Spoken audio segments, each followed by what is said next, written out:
कैसा होता है सम्यक दृष्टि? सम्यक दृष्टि की पहचान क्या है? आचार्य भगवान कहते हैं,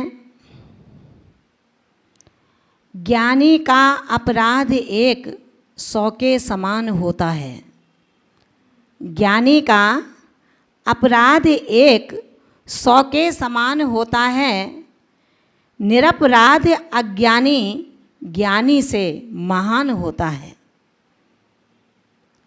ज्ञान हमें मोक्ष नहीं देता, ज्ञान हमें सम्यक दर्शन नहीं देता, वरन सम्यक दर्शन यदि कोई देता है, सम्यक दृष्टि यदि कोई बनता है, आचार्य भगवान ग्रंथराज रैणसार की 5वीं कारिका में उल्लेखित करते हैं, भय बसण मल विभज्यते संसार शरीर भोग निर्विण्णो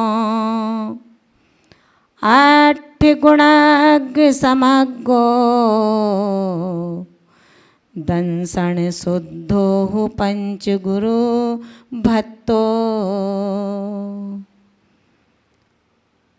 इस कारिका में कहा गया, दंसण शुद्धो, जो दर्शन से शुद्ध है, यानी कि निर्दोष सम्यक दर्शन का धारी।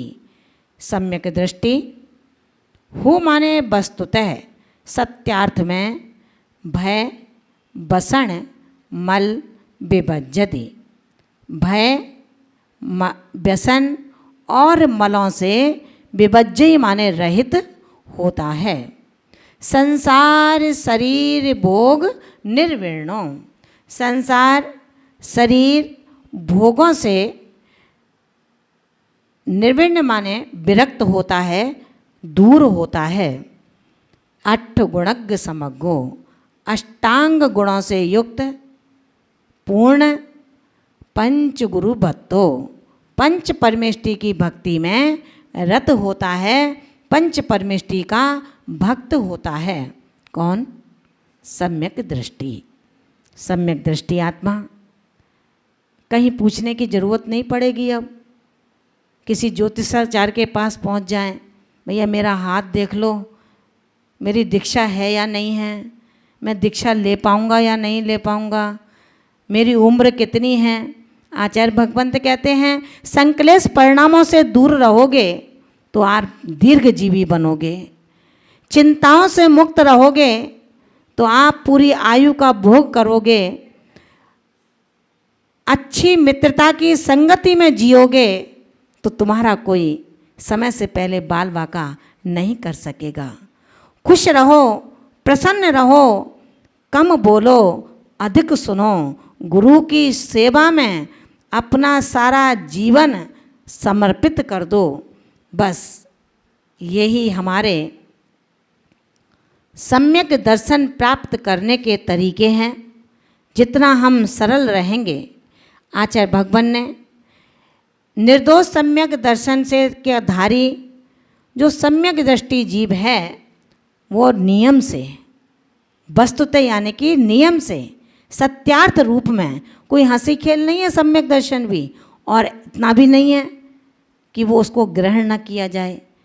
क्योंकि एक छोटा सा बालक, जब आप उसको 2.5 वर्ष के बच्चे को किसी एक अच्छे स्कूल में एडमिशन कराने ले जाते हो, बच्चा रोता है, बच्चा आपकी उंगली छोड़ना नहीं चाहता, पापा पापा माता माता की रट लगाता है, लेकिन जबरन छोड़ते हो। क्यों? क्योंकि ये बच्चा आज छोड़ेंगे तो कल एक बहुत बड़े पद पर अपनी नियुक्ति को प्राप्त कर सकता है। ठीक इसी प्रकार संसारी देही आत्मा जो कर्म बंधनों के किट्ट कालमा से अनादिकाल से लिप्त है, ऐसा आवरण कर्मों का उसके ऊपर है कि वो कभी आज तक उसने उस आवरण को हटाने का पुरुषार्थ कर नहीं पाया। कभी मौका मिले तो घर की छत पर ऊपर जाना, उस उगते हुए अरुण लालिमा सूर्य को देखना, जब मेघ पटल छा जाते हैं तो सूर्य को भी दबा देते हैं। लेकिन आप एकटक देखते रहना, मेघ उस सूर्य को दबाने के बाद सोचते ये हैं कि देखो, इस तमतमाती प्रचंडता से युक्त हजारों किरणों वाले सूर्य को मैंने आच्छादित कर दिया, ये कुछ भी नहीं कर पाया। महान भावों, जैन दर्शन के परिप्रेक्ष्य में बताया गया है, जो शांत है वो बहुत गंभीर है, बहुत गहरा है, बहुत विशाल है। जो अशांत है वो छिछला है, उथला है, हल्की पेंदी का है। हल्की पेंदी का पात्र यदि अग्नि के संयोग को प्राप्त होता है तो बहुत जल्दी गर्म हो जाता है, और यदि अग्नि से हटाते हैं तो बहुत जल्दी ठंडा हो जाता है। लेकिन जो भारी होता है उसका अग्नि का संयोग बहुत जल्दी असर नहीं करता, और यदि असर हो जाता है तो बहुत जल्दी दूर भी नहीं होता। सहस्त्र रश्मियों से युक्त वो प्रचंड सूर्य, जिसको मेघ आच्छादित कर देते हैं, लेकिन वो अपनी शक्ति को, अपने विश्वास को, अपने उत्साह को कभी खोता नहीं है, उत्साहहीन नहीं होता। जैसे ही मेघ हटते हैं उसी तरह दमकता है, उसी तरह चमकता है, उसी तरह प्रचंडता के साथ पुनः पूरी जगती पर अपना साम्राज्य फैला देता है। हमारा भी जो ज्ञान रूपी आत्मा है, ऐसे ज्ञान सूर्य रूपी आत्मा को हम कर्म रूपी मेघों से आच्छादित होने के बावजूद भी ऐसा ना समझें कि मेरे अंदर शक्ति नहीं है इस मोक्ष के मार्ग को प्राप्त करने की। हे ज्ञानी आत्मा, तेरे अंदर ही तो वो शक्ति है। अंतर इतना है, जब तक राग देश की शैवाल को तू बुद्धिपूर्वक हटाने की कोशिश नहीं करेगा, तब तक तुझे निर्दोष सम्यक दर्शन का धारी नहीं कहा जाएगा। और जब निर्दोष सम्यक दर्शन नहीं होगा तो सम्यक दृष्टि कैसा? आचार्य भगवान ने बताया, 7 भय से रहित है। कौन? वो सम्यक दृष्टि। 7 भय, जिसको ना इस लोक का भय होता है, ना परलोक का भय होता है, ना वेदना का भय होता है, ना मरण का भय होता है, ना आकस्मिक भय है, ना अरक्षा का भय है, ना अगुप्ती का भय है। इन 7 भयों से रहित आत्मा 7 व्यसनों से भी बहुत दूर होता है। व्यसन माने आदत, जो बुरी आदतें होती हैं उनसे दूर रहना एक साधक आत्मा का कर्तव्य है। बुरी आदतों से दूर रहना एक लक्ष्यवान आत्मा का कर्तव्य है, चाहे वो लौकिक हो और चाहे वो पारलौकिक हो, चाहे लोकोत्तर यात्रा में हो चाहे अनुत्तर यात्रा में हो, चाहे वो व्यावहारिक धर्म का व्याख्याता हो और चाहे वो निश्चय धर्म का व्याख्याता हो। पारिवारिक सुंदरता को रखने के लिए अपने व्यवहार को बना करके रखना होगा। अगर व्यवहार को तोड़ देंगे तो कल आपत्ति के समय, संकट के समय, दुख के समय भला तुम्हें कौन साथ देगा?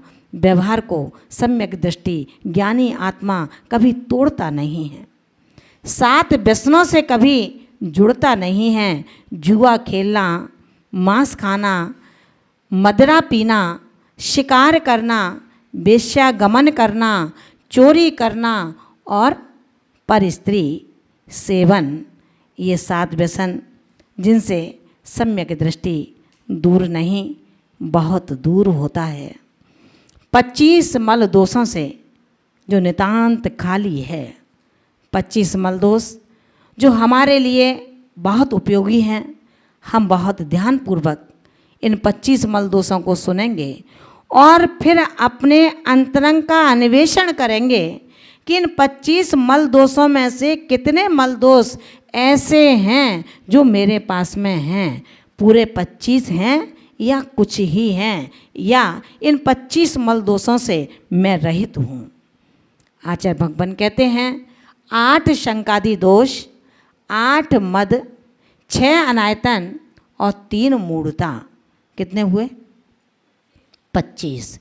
इन 25 मल दोषों से जो रहित है, 8 शंकादि दोष, शंका, कांक्षा, विचिकित्सा, मूढ़ दृष्टि, अनूपगुहन, अस्थितीकरण, अवात्सल्य और अप्रभावना, ये 8 शंकादि दोष कहलाते हैं। 8 मद, ज्ञान मद, पूजा का मद, कुल का मद, जाति का मद, बल का मद, शरीर का मद, रिद्धि का मद और तप का मद, ये 8 मद, 6 अनायतन, कुगुरु, कुदेव और कुधर्म, इनके 3 सेवक, ये 6 अनायतन कहलाते हैं। देव मूर्ता, लोक मूर्ता और गुरु मूर्ता, ये 3 मूर्ता होती हैं। इनसे जो रहित है और 8 गुणज्ञ समग्गो, 8 गुणों से जो सहित है। 8 गुण कौन से हैं? निशंकित, जो शंकादि 8 दोष हैं, इनके विपरीत 8 गुण हुआ करते हैं। निशंकित, निकांक्षित, निर्विचिकित्सा, अमूढ़ दृष्टि, उपगूहन, स्थितीकरण, वात्सल्य और प्रभावना, इन 8 गुणों से जो युक्त होते हैं वो सम्यक दृष्टि कहलाते हैं। आचार्य कुंद कुंद स्वामी के लोक प्रसिद्ध ग्रंथ अष्टपाहुड़ में उन्होंने कहा है कि हे संसारी आत्मा, तू कितना भी बड़ा व्याख्याता बन जाना, लेकिन ध्यान रखना, यदि स्वप्न में भी कहीं पर देव शास्त्र गुरु का अपमान हो गया तो वो अपमान ही निकाचित कर्मों के बंध का कारण होगा। स्वप्न की बात कही है और अगर दूरदर्शन पर ही हो जाए, मित्रों से हो जाए, अपने दम को दिखाने में कुछ अनायास ऐसे शब्द निकल जाएं, इसलिए आचार्य भगवंतों ने कहा है हम अपने सम्यक दर्शन की सुरक्षा के लिए भरसक प्रयत्न करें। किसी भी स्थिति में मोक्ष मार्गी पर कोई गलती हो भी जाती है तो उसका सॉल्यूशन यही दिया है आचार्यों ने कि आप उसका स्थितीकरण करें, आप उसका उपगूहन करें, आप उसे उगाड़ें नहीं, आप उसको प्रोत्साहित न करें इसलिए कि इसने बहुत बुरा किया है, इसकी पीछे छीन लो। आचार्य भगवान कहते हैं जिन 8 गुणों से युक्त होगा वो पीछे छोड़ने की बात नहीं कहेगा। इसकी रत्नत्रय की, इसके महाव्रतों की रक्षा मैं कैसे कर पाऊँ, बस इसका विचार उसके मन में रहेगा। आचार्य भगवान ने कहा है सम्यक दर्शन से कभी च्युत मत हो जाना। अगर सम्यक दर्शन से च्युत हो गए तो कभी भी इस संसार महोदधि से तुम सीज नहीं सकते हो, तर नहीं सकते हो, पार नहीं हो सकते हो। और यदि चारित्र मोहनी कर्म का ऐसा तीव्र उदय यदि आ जाता है और आप कहीं स्खलित हो जाते हैं तो कुंद कुंद स्वामी ने अष्टपाहुड़ ग्रंथ के अंतर्गत लिखा है दंसण भट्टा भट्टा दंसण भट्टस्य नत्थिने बाणम सिद्धन्ति चर्य भट्टा दंसण भट्टा न सिद्धन्ति।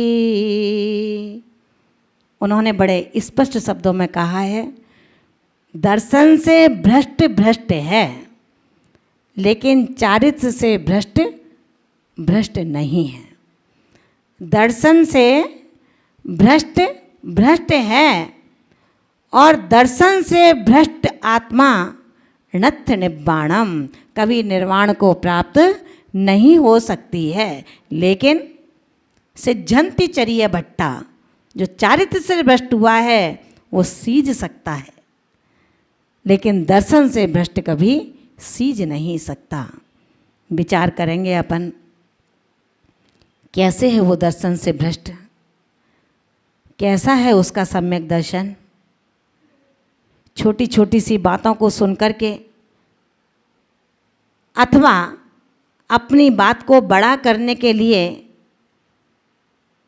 किसी आत्मध्यानी को, जिसने अपने भावों को स्वभाव में परिणमन करने का लक्ष्य बनाया हो, जो विभाव भाव से रीता होना चाहता है, पंचम काल के दुर्व काल में ऐसे बिरले साधक हैं जो आज खुद स्वभाव की प्राप्ति के लिए बुद्धिपूर्वक विभावों को दूर करने का पुरुषार्थ कर रहे हैं।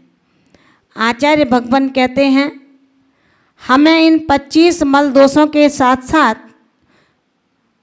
8 गुणों का जो 8 अंग हैं उसका पूरा ध्यान रखना है। निसंकित अंग किस तरह के स्थिति को हमें प्रदान करता है। जब मैसूर नरेश भगवान बाहुबली के ऊपर अकाट श्रद्धान करते थे, अकाट श्रद्धानी, अब अकाट श्रद्धानी मंदिर आएगा, अभिषेक भी लेगा, पूजन भी करेगा, मित्र मिलेगा तो उससे जय जिनेंद्र भी करेगा और ये भी कहेगा कि आओ साथ साथ पूजन कर लेते हैं। लेकिन जब उस मित्रता के साथ में कोई ऐसी शत्रुता बैठी हो जो उसको मालूम नहीं है, ऐसा आत्मा अगर किसी दुर्घटना का शिकार होता है फिर भी अपने श्रद्धान को चलायमान नहीं करता। मैसूर नरेश को जब बाहुबली के ऊपर अकाट श्रद्धा थी, वो उनके चरणों का गंधोदक लेने के बाद ही भक्ति और पूजन किया करते थे। ये निश्चित बात है कि जब जिसकी कोई कीमत होती है, लोग उसको पूछते हैं, उसे सम्मान करते हैं, तो दूसरे लोग उनसे ईर्ष्या करते हैं।